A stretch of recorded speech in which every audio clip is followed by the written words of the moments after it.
Hi friends అందరికీ మీలో ఎంతమంది తెలుసు స్వయంగా రామలక్ష్మణులే తమ భక్తులకి వంట వండి పెట్టిన సంఘటన. ఈ సంఘటన మరెక్కడో కాదు, భద్రాచలంలోనే చోటు చేసుకుంది. సుమారు 130-140 సంవత్సరాల క్రితం భద్రాచలం చిట్టడవిలో ఉండేది. గుడి ఉన్నప్పటికీ ప్రయాణానికి ఎటువంటి సదుపాయం ఉండకపోయేది. అయినప్పటికీ భక్తులు అడవిలో నడుచుకుంటూ వచ్చి గోదావరి నది దాటి ఆ రాత్రి అక్కడే బస చేసి ఉదయాన్నే దర్శనానికి వెళ్లేవారు. ఈ క్రమంలో వారికి తినడానికి చుట్టుపక్కల ఏవీ దొరికేవి కావు. దర్శనం తర్వాత ఆకలితోనే తిరిగి వెళ్లేవారు.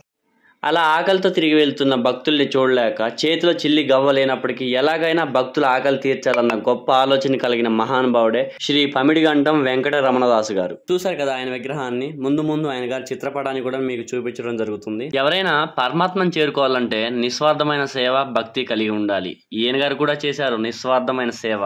కానీ పరమాత్మను చేరుకోవడానికి కాదు, భక్తుల ఆకలి తీర్చడానికి. ఈయన గారు చేసిన నిస్వార్థమైన సేవ కారణంగా పరమాత్మే తనను చేరుకునే విధంగా చేసింది. ఎలాగో ఇప్పుడు చూద్దాం. ఈ మహానుభావుడి చేతిలో చిల్లి గవ్వలేనప్పటికీ ఊర్లలో బియ్యం, పప్పు, కూరగాయలు వంటివి యాచించి భక్తులకు వండి పెట్టేవాడు. ఈ మాట ఆ నోట ఈ నోట పడి పదులు కాస్త వందలుగా మారారు. తినేవారు ఎక్కువ అవడంతో వెంకటరమణదాస్ గారికి కొంచెం వండి పెట్టడం ఇబ్బందిగా మారింది. అందువల్ల ఆయన ఒక ఇద్దరు వంట వాళ్ళని మాట్లాడుకొని వారితో ముందుగానే ఇలా అంటాడు: నాయన, నేను మీకు ఏమీ ఇచ్చుకోలేను, కాబట్టి మీరు కూడా ఇక్కడే తినండి నాయన. అంతగా కావాలంటే నేను తెచ్చిన బియ్యంలోను పప్పులోను కొంత భాగం తీసుకొని ఇక్కడే ఉండి వంట పనులు చూసుకోండి అని చెప్పి ముందుగానే మాట్లాడుకోవడం అయితే జరుగుతుంది.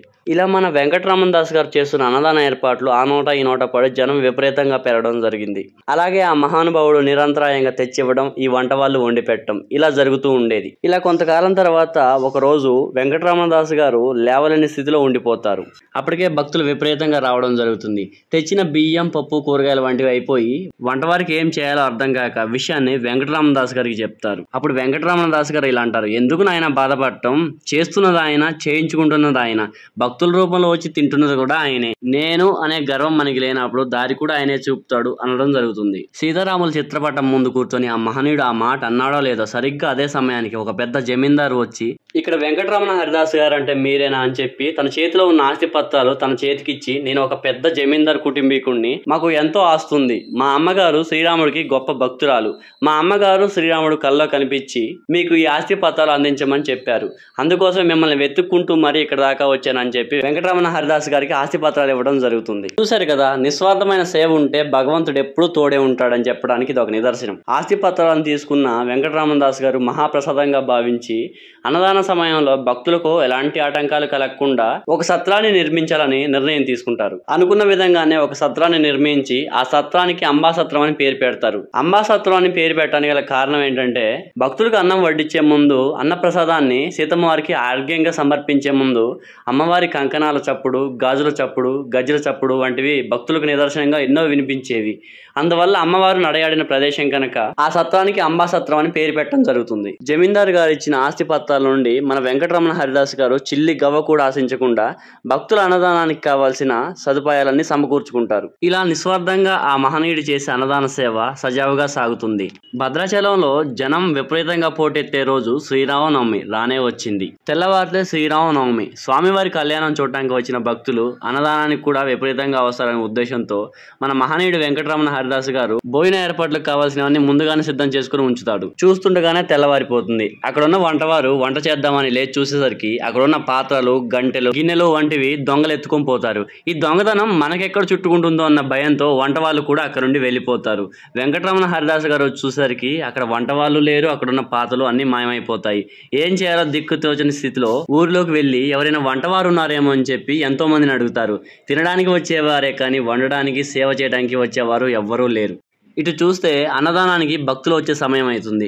ఏం చేయాలో దిక్కుతోచని స్థితిలో సీతారాముల పటం ముందు కూర్చొని చిన్న పిల్లవాడిలా ఏడుస్తాడు. ఆ మహనీయుడు తన కోసం గతంలో ఎప్పుడైనా ఏడ్చాడో లేడో తెలియదు కానీ భక్తుల ఆకలి తీర్చడం కోసం ఇంతలా ఏడుస్తున్నాడంటే అది గొప్ప విషయం. ఆ మహనీయుడు అలా ఏడుస్తున్న సమయంలో సరిగ్గా ఒక ఇద్దరు యువకులు వచ్చి ఇక్కడ వంటవారు కావాలని అడిగారంట, మీరేనా అని చెప్పి అడగడం జరుగుతుంది. వారి ముఖాలు చూడటానికి ఎంతో తేజస్తో వెలిగిపోతున్నాయి. అప్పుడు వెంకటరమణ హరిదాస్ గారు, అవును నాయన, కానీ ఇప్పటికే సమయం మించిపోయింది, భక్తులు వచ్చే సమయం అయింది, పైగా పాత్రలు గట్టెలు ఏమీ కూడా లేవు అని చెప్పి ఎంతో బాధపడటం జరుగుతుంది. మీరేం బాధపడకండి, వంట సంగతి మేము చూసుకుంటాం, పైగా పాత్రలు కూడా మా వెంటే తీసుకుని వచ్చాం, మీరు నిశ్చింతగా ఉండండి అని చెప్పి ధైర్యాన్ని ఇస్తారు. వారు చెప్పిన మాట ప్రకారమే శ్రీరామనవమికి విచ్చేసిన వేల కొలది భక్తులకు అన్నం ప్రసాదాలు వడ్డించడం జరిగింది. ఆ రోజు తిన్న భక్తులు ప్రతి ఒక్కరూ కూడా ఇంత రుచికరమైన భోజనం మా జీవితంలో ఎప్పుడూ తినలేదు, ఇంత రుచికరమైన భోజనం కూడా ఉంటుందా అని చెప్పి మాట్లాడుకోసాగారు. వీళ్ళ మాటలు విన్న వెంకటరమణ హరిదాస్ గారు నిజంగా భోజనం అంత రుచిగా ఉందా అంటూ అతను కూడా తినడం జరుగుతుంది. నోటిలో ఒక ముద్ద పెట్టుకోగానే రుచికి మైమర్చిపోయిన వెంకటరమణ హరిదాసు ఇంత రుచిగా వండిన వీరికి నేను ఏమి ఇచ్చుకోగలను,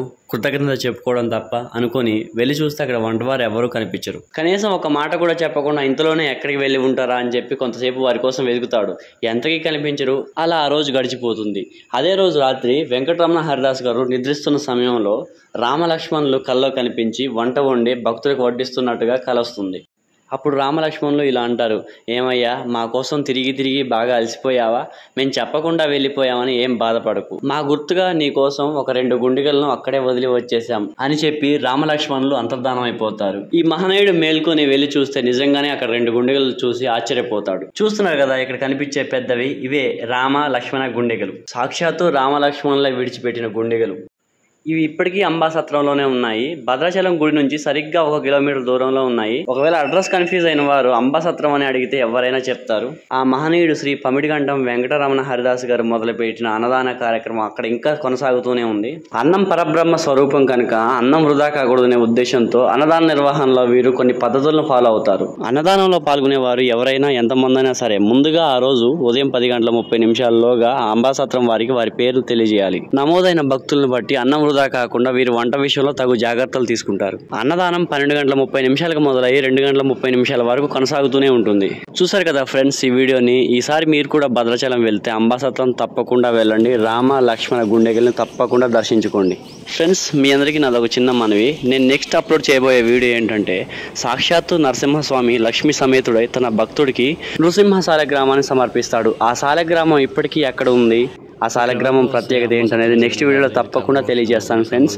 వీడియో నచ్చితే లైక్ చేయండి, సబ్స్క్రైబ్ మాత్రం తప్పకుండా చేయండి friends. Thank you so much, bye.